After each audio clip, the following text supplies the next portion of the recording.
Hello and welcome to the New Jersey Morning Show. I'm Cara DeFalco. And I'm Mike Favetta. NJ Transit is proposing a 15% fare hike system-wide starting in July, with an additional 3% increase annually starting next year.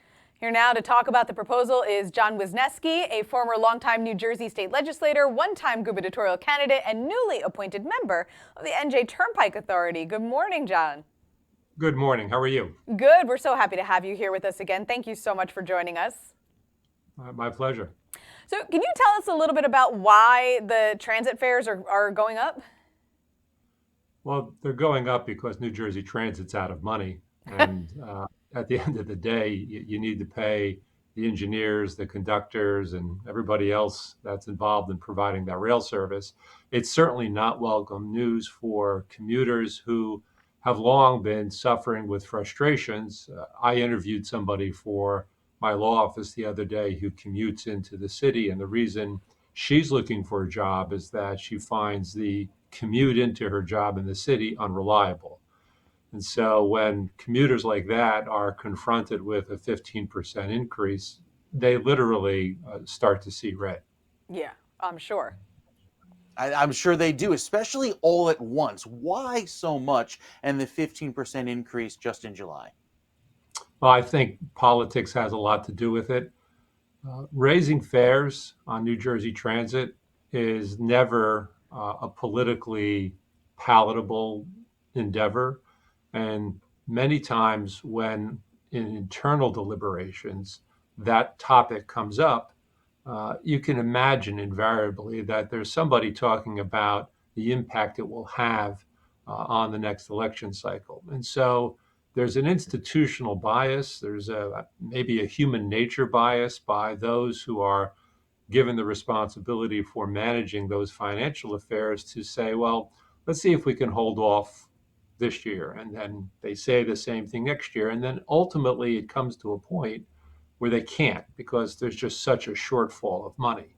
And so now you have a 15% increase. Look, if we agree as a society that transit needs to be paid for on some level, then smaller periodic increases would be better than one large 15% increase at one time.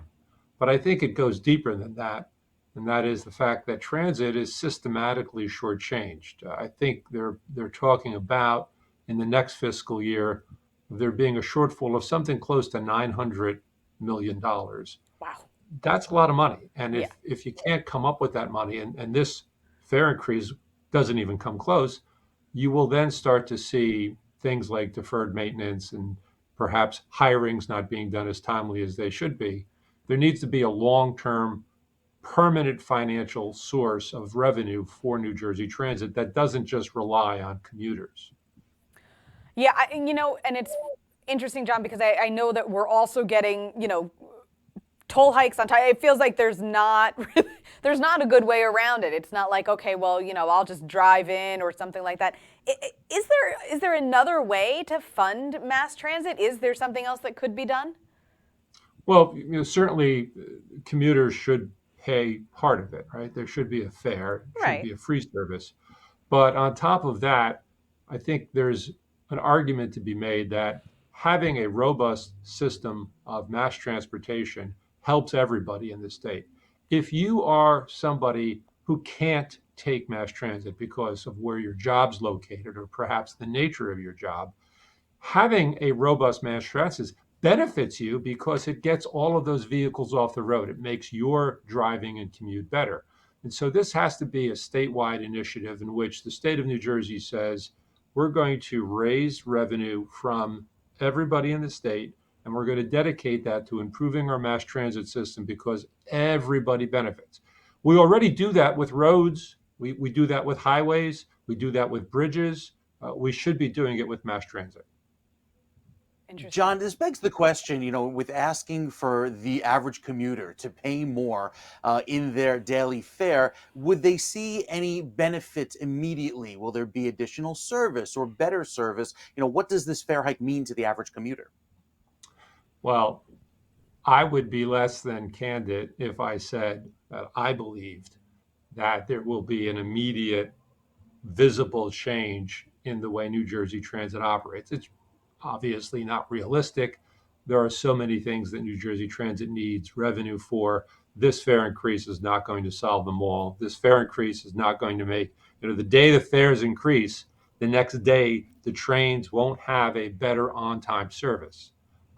Hopefully, over the long run, they will. Hopefully, over the long run, there'll be better maintenance. But again, this fare increase doesn't solve the long-term financial needs of New Jersey Transit. It just serves as a Band-Aid, perhaps, at the moment to get New Jersey Transit through another fiscal year.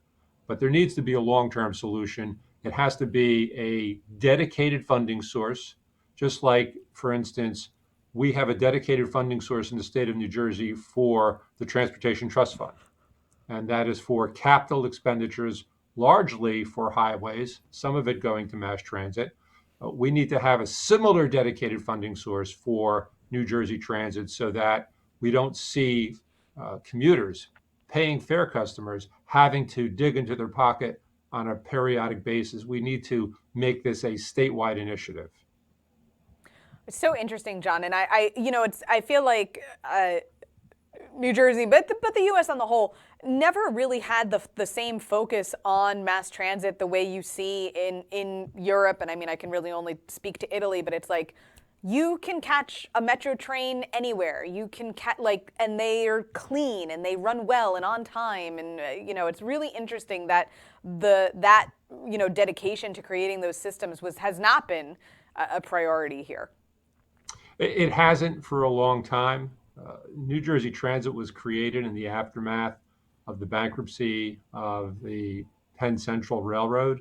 And the hope at that time was that because a state, as opposed to a private industry, would be running it, that it would be better maintained, better served. And there was a brief period of time, probably almost 30 years ago now, where New Jersey Transit was a model for the nation, right, on how a public transportation agency should be run. But successive administrations, right? This is not a Democrat or Republican problem. This is just a state of New Jersey problem, has underfunded New Jersey Transit. And as a consequence, fares have gone up, service has gone down, people are upset. It's going to take dedication of a governor and a legislature to find that funding source, to understand that it's not going to be popular, that it's not going to, people aren't going to say, yeah, please raise more money for something, but it's something that needs to be done because the failure of New Jersey Transit hurts everybody. You know who it hurts the most?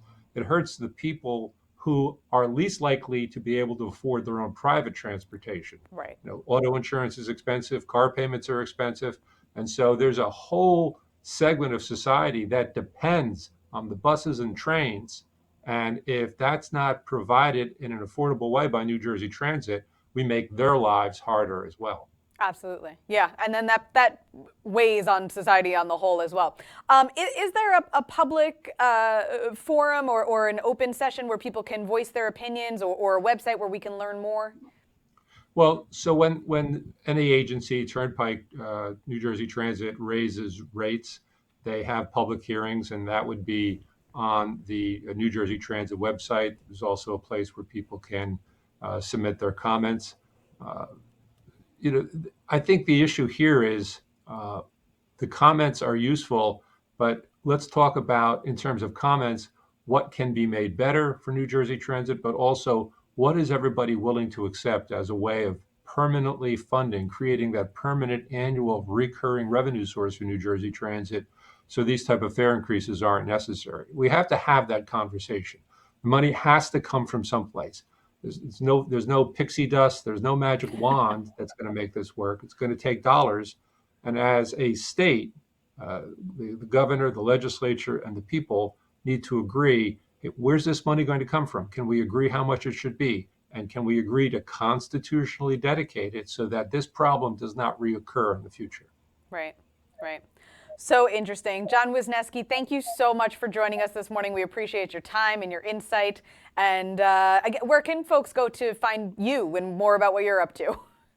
They can go to wisniewskilaw.com. They can find out about me. I'm on LinkedIn and Facebook as well. Thank you so much. We appreciate it. Have a great weekend. Thank you. I mean, can you? I kind of agree with him. I mean, it is one of those things that impacts everybody, and maybe it should be part of the tax system. I don't know. Right. It definitely needs a little bit of an overhaul. And like you mentioned, more funding. You kind of gave an example of Europe being, a subsidized rail system where fares are inexpensive and the service is excellent. And, comparatively, riding on NJ Transit from Morris Plains, where I grew up, going into Penn, it's like $20, $25 round trip. It's a lot of money. It almost breaks even for two people to drive in and park at that rate, Yeah. with tolls and garage parking. And then you have like the quality of service. Is the train going to be on time? Is there going to be service issues? And sometimes it's not even all that comfortable with some of the older cars being extremely loud, can't even make a phone call. So yes, I Yeah. understand that there are some issues, and especially with maintenance, that needs to be worked on. Yeah, yeah, and I think he brings up a good point too, where if the system collapses altogether, and you do have that portion of the population, I mean, then what? If those people can't go to work, what happens? And that's a Right, right. bigger problem. Yeah, like you said, mostly affecting those that really can't afford this fare hike, especially with the bus and train system locally. Not even, the white collars commuting into Midtown. So Right. something to see. Well, Carrie, you're watching On New Jersey. You can catch us online, streaming ONNJ.com, or on your Roku and Fire TV.